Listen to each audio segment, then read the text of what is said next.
Bismillahirrahmanirrahim.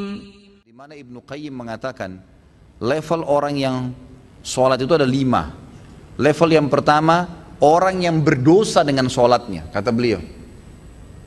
Siapa ini orang yang berdosa? Orang yang sholat tidak sama sekali memberikan haknya. Ada orang sholat hanya karena disuruh oleh orang lain, hanya karena tidak enak, mau udu nggak udu terserah. Ini berdosa nih. Percuma dia sholat, dia berdosa. Karena di sini riya.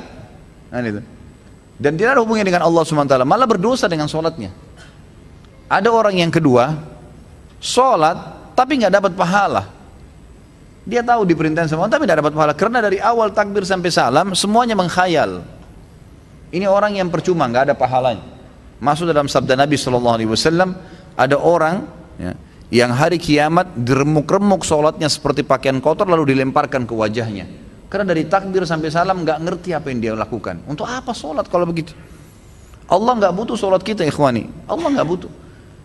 Biar kita sholat khusyuknya luar biasa, sujudnya sampai berhari-hari nggak angkat kepala, tetap aja Allah nggak butuh dengan itu. Kata Nabi SAW dalam hadis Qudsi, Allah SWT berfirman, wahai anak Adam, apapun yang kau kerjakan tidak akan bermanfaat bagiku dan aku akan kembalikan kepadamu. Itu amal kalian yang akan bermanfaat buat kalian sendiri, tidak ada manfaatnya buat saya. Kata Allah SWT hadis Qudsi. Ini luar biasa, harus kita faham nih ya, tidak boleh salah dalam masalah-masalah seperti ini. Maka kita harus tahu bahwasanya sholat itu kita yang butuh dan bukan Allah Azza wa Jalla. Baik, Abu Sa'id Al-Khudri, Ibnu Qayyim mengatakan tadi orang yang kedua adalah orang yang tidak dapat pahala sama sekali. Yang ketiga, orang yang dapat pahala. Dapat pahala, tapi pahalanya pas-pasan. Ini sesuai dengan sabda Nabi SAW. Ada orang yang sholat tidak akan mendapatkan kecuali setengah pahala sholatnya. Ada orang yang sholat tidak dapat kecuali 1/10 dari sholatnya. Jadi kecil, ada pahala tapi kecil. Lebih banyak menghayal daripada fokusnya. Yang keempat adalah orang yang sholat berusaha untuk fokus, gitu kan? Tetapi terkadang masih menghayal, masih terlintas. Maka ini lebih dominasi pahala yang dia dapatkan daripada hilangnya pahala. Yang kelima, ini yang luar biasa. Orang yang sholat semuanya dari takbir sampai salam fokus. Bahkan kalau mereka sholat, mereka sudah lupa siapapun yang ada di sekitarnya. Mereka tidak perlu tahu tempat itu di mana mereka berada. Sampai pada tingkat itu. Abu Sa'id Al-Khudri radhiyallahu anhu dikatakan dalam riwayat dan masuk dalam poin yang kelima ini. Jadi bukan jangan anda katakan oh susah orang kalau fokus sholat, itu nggak ada susahnya. Asal dia mau, dia tahu dulu nilainya kadar sholat itu. Abu Sa'id Al-Khudri berkata radhiyallahu anhu, saya pernah disuruh oleh Nabi SAW menjaga pasukan di malam hari dan Nabi SAW sedang tidur bersama dengan pasukan. Maka saya pun sholat di semak belukar.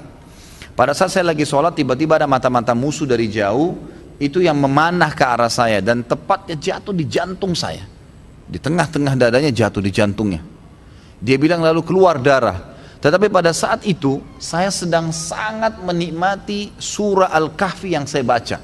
Sehingga saya tidak merasakan perihnya dan sakitnya anak panah itu.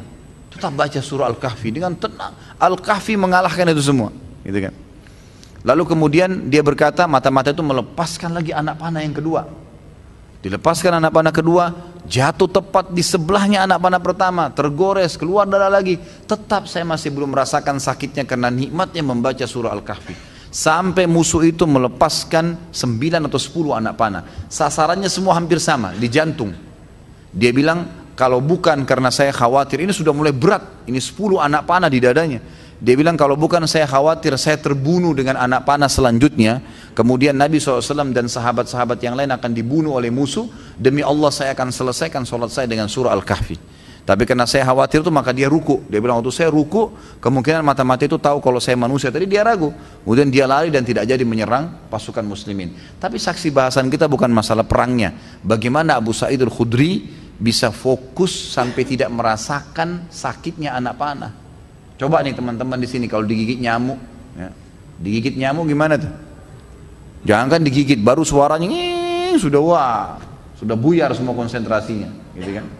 Seseorang di antara sahabat dan tabi'in dinukil dalam buku-buku tentang khusyuan salat, kumbang datang menggigit, menyengat dahi mereka, berdarah, mereka nggak bergerak, seperti batang pohon yang kokoh. Luar biasa itu.